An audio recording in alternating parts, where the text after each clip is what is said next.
Hi, I'm Karen Roth from RE/MAX Integrity Leaders.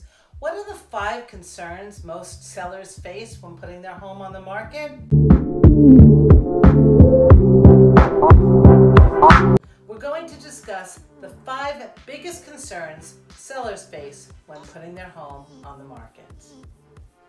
Of course, every homeowner wants to get the most for their property, and that's why it's important to have a good agent who's looking out for your best interest. But besides that, what are the biggest concerns homeowners face when putting their house on the market? Number 1, CO issues. Did you put up that patio without getting the proper permits? Or add in that pool and open a permit but never close it out? Those are the biggest challenges that many homeowners face. Now, there's several ways that it can be addressed. If you don't want to do it yourself, you can hire an expediter, but just make sure that they know their way around the town. Just like in any profession, not all expediters are the same. One important question to ask is the timeline, and ask them to commit to how quickly they're going to get through the paperwork. I had one client who was waiting for an entire year to hear back from his expediter. I made one call only to find out the town didn't even have any of the paperwork. So we were starting at square one. Luckily, I was able to keep on top of that expediter and got them to get the paperwork in, moved everything along myself, and we were able to close on time. If it's something that does require a variance or something more in depth, then it is important to get a good expediter. But if it's something simple, you might be able to go to the town and get it done very quickly. Check with your realtor to find out the best way that you should handle it. Number 2. What will come up in an inspection? If you have concerns about what's going to come up in an inspection, then you can always do something called a pre-inspection. It's a few $100s, but this way you are prepared and can address anything before the inspection happens from your buyer. Even if you decide to sell the property as is and do absolutely nothing, this way you won't be caught unaware. A pre-inspection is usually done much more quickly than an in-depth inspection by a buyer's agent. So you're not going to get a written report. They're basically going to come in, go through the property like they would for a buyer, but at the end, instead of the full written report, they're going to give you a verbal assessment of your home and go through it rather quickly. So make sure that you have pen and paper in hand. Number 3, showings. A lot of my sellers are concerned with getting the house ready for showings.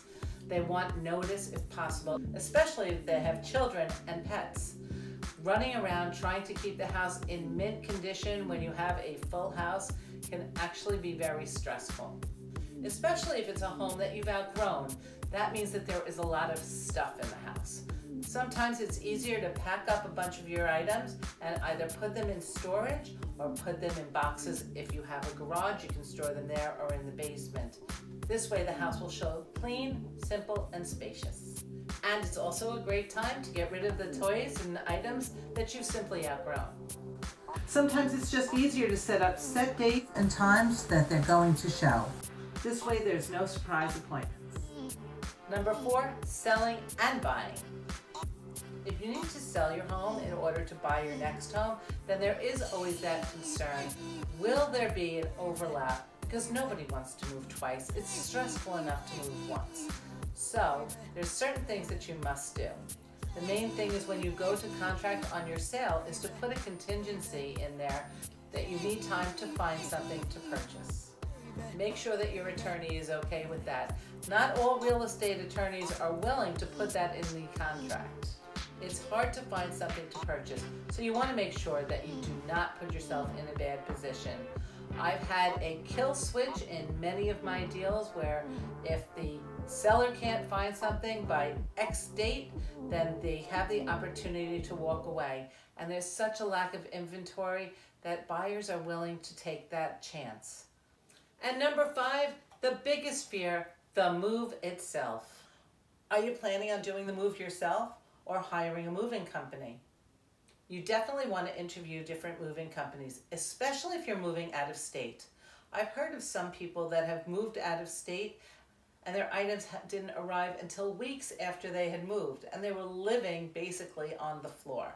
So you want to get a definitive date when your items are going to be arriving. Ask your realtor for recommendation, and you can also ask friends and family.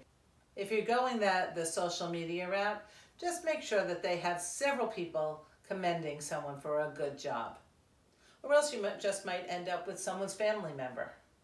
Those are the top 5 concerns sellers have brought to me during the last 16 years. Do you have another concern? Feel free to comment below. I'm happy to answer your question. And take a look at my video on how to sell your home when living on a busy road. I'm Karen Roth from RE/MAX Integrity Leaders. I'll see you soon. If you like this video, please give it a thumbs up, comment below, and subscribe to my channel for my latest videos.